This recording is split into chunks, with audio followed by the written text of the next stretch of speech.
Kami memahami bahwa banyak korban dalam perkara ini yang tentu berharap uangnya itu bisa kembali.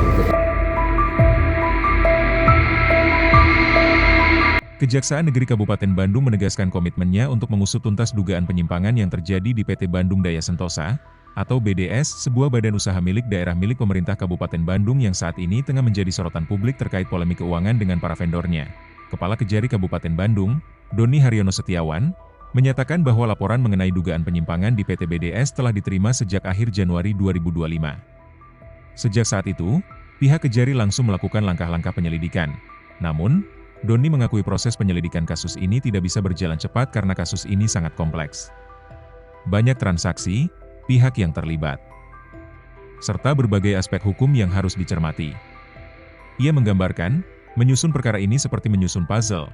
Semua bagian harus lengkap agar pengambilan keputusan pun tepat dan tidak menimbulkan kesalahan. Untuk itu, Doni meminta kesabaran seluruh pihak, khususnya para vendor yang merasa dirugikan, karena Kejari sangat memahami bahwa banyak pihak menantikan kepastian hukum atas kasus ini. Doni menambahkan, dalam beberapa minggu ke depan, Kejari akan mengumumkan hasil penyelidikan perkara tersebut. Jika ditemukan unsur pidana, kasus BDS akan naik ke tahap penyidikan. Namun jika tidak, opsi lain akan disampaikan secara transparan ke publik. Hingga saat ini, Kejari telah melakukan pemeriksaan terhadap banyak saksi. Mulai dari pihak vendor, perwakilan PT BDS, hingga pihak-pihak lain yang terkait dalam proses bisnis perusahaan. Namun, Doni menegaskan, hingga kini belum ada satupun yang ditetapkan sebagai tersangka, karena fokus masih pada pendalaman apakah benar telah terjadi tindak pidana, khususnya korupsi. Doni menegaskan, jika ditemukan kerugian negara, Kejaksaan akan berupaya melakukan pemulihan sesuai dengan hukum yang berlaku. Semua proses akan dilakukan secara transparan dan profesional, demi memastikan keadilan dapat ditegakkan di Kabupaten Bandung.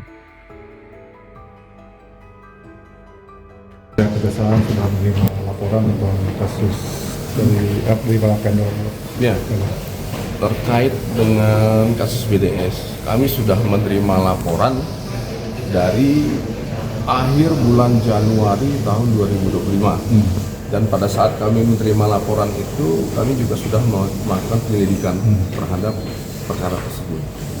Tetapi memang karena perkaranya ini melibatkan transaksi yang banyak, kemudian orangnya banyak, kemudian juga bersentuhan dengan sisi hukum yang lain, bisnis keperdataan di sana, maka kita cukup hati-hati dan membutuhkan waktu yang lama. Membangun suatu perkara itu sama dengan menyusun puzzle, harus utuh, tidak boleh ada yang hilang, harus lengkap supaya mengkonstruksikan perkaranya benar dan gambar yang diperoleh itu betul, sehingga nanti kesimpulan yang diambil oleh teman-teman penyidik juga betul.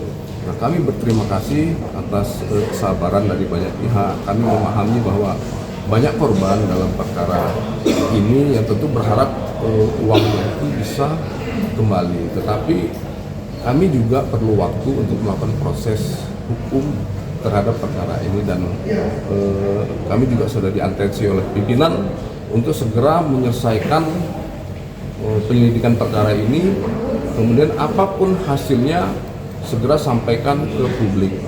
Jadi mudah-mudahan dalam waktu 1 minggu ke depan atau paling lambat 2 minggu ini sudah hasilnya, nanti apapun, apakah bisa ditingkatkan ke penyidikan, kalau seandainya ditemukan peristiwa pidana tentu itu diteruskan ke penyidikan, kalau tidak mungkin akan dihentikan, atau mungkin ada mekanisme hukum yang lain, itu akan kami sampaikan selanjutnya kepada teman-teman media, seperti itu.